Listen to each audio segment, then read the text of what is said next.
Have you looked at camouflage in games recently? It looks amazing, yet it doesn't seem to stop you being seen in a split second.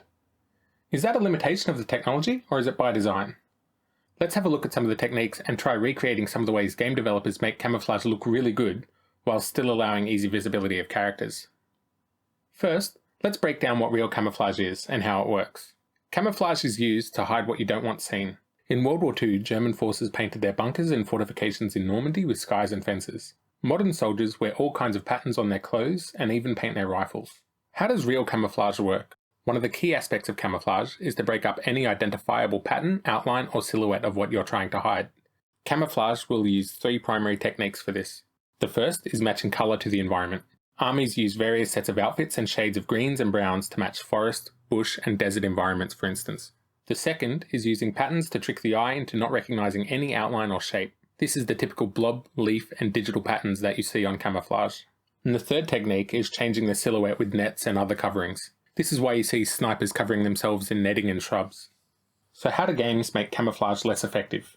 Game designers, artists, and developers have many tricks up their sleeves to keep camouflage looking great while making it bad at hiding players. Let's have a look at some of these. There are some clearer examples of how this is done. CSGO uses high detail players with relatively low detail backgrounds, which provides a clear contrast.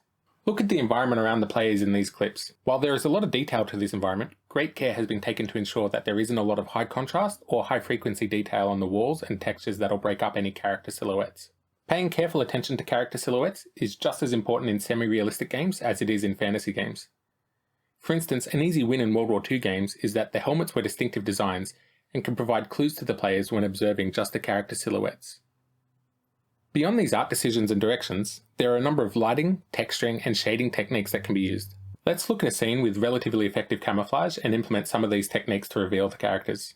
I've grabbed two assets off the Unreal Marketplace for this. The first is G-Soldier with Gas Mask by Talking Drums, and Forest Environment Set by Nature Manufacture.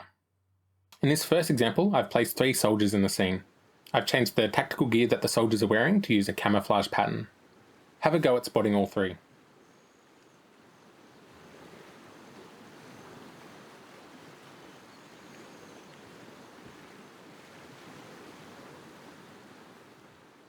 Here is the scene again, pointing them out.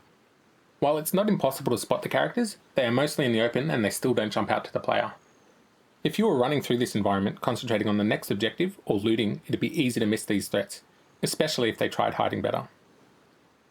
Now that we have a scene where we can see effective camouflage in action, we can start experimenting with techniques we often see in games. First, let's see the obvious. If you change the tactical gear on soldiers to be a solid colour, it won't seem out of place. We aren't surprised to see black tactical gear in use, even if it's not strictly realistic in all situations. This provides more recognisable features and strong bands of contrast to look out for. As I mentioned earlier, soldiers will even paint their rifles to hide obvious shapes and bands of contrast from sticking out. This technique is relatively effective while not immediately destroying any realistic art style of a game. Now let's move on to the next technique, lighting. Look at this clip from Battlefield 5. Let's freeze frame here. Look at the specular highlights on the rifle, the lighting on that grain silo. As you can see, the main light in the scene is coming from the left. Now let's look at these soldiers. They're being lit from the right. There's a strong edge light effect on them, which makes it really easy to see their profiles.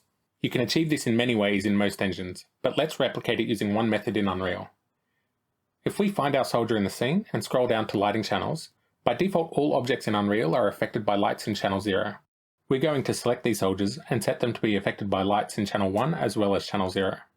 Now let's place a second directional light. Let's move it around and angle it so it opposes the main scene light. Now let's turn off channel 0 and turn on channel 1. We'll also turn off cast shadows, which will save performance, but it will also increase the strength of the effect. As you can see, both legs show up with an edge highlight, rather than one leg being shadowed by another. These characters now have a strong edge light which really separates them from the background. This is probably the most effective change we've made to player visibility. If we really wanted to push the visibility of players, we can add a more pronounced silhouette. We'll do this by adding a Fresnel effect to the shader. A Fresnel effect will be black when a surface is facing the camera directly, but as the surface angles away, the Fresnel term increases in value. On this sphere you can see it's black in the centre and fades to white at the edges. With this we can do a few things. We'll darken the base colour and we'll also use it to increase the roughness of the players so they get a more pronounced dark edge. This is quite an extreme example, but you can see the edges a little bit more clearly on the soldiers now. For this video, I've used quite strong versions of these effects to demonstrate them. In reality, you'd mix some combination of these. You'd balance the brightness of the light, the strength of the Fresnel effect, and adjust the colours on the tactical gear to a point that fits the needs and art style of your game. Many of these effects can be mixed and subtle enough that for many players it'll be almost subconscious, and it won't kill the realism of the characters or the environment. Clearly it's not all physically accurate, but the effects aren't changing the art style and making it cartoony. Many players probably can't even tell you what effects are being used, but they'll still benefit from the improved visibility. In many older games, some of this was almost free, as it was harder to match players to their environment due to the level of detail difference, as well as the different lighting techniques that were used. As rendering performance has increased and environment detail has gone up, it's even more important to spend time making sure that the characters look great while remaining visible to players. These are just some of the techniques that can be used to separate a character from the environment. Hey, thanks for watching. If you learned something or you liked this video, please hit the thumbs up below and I'll do more videos like this in future.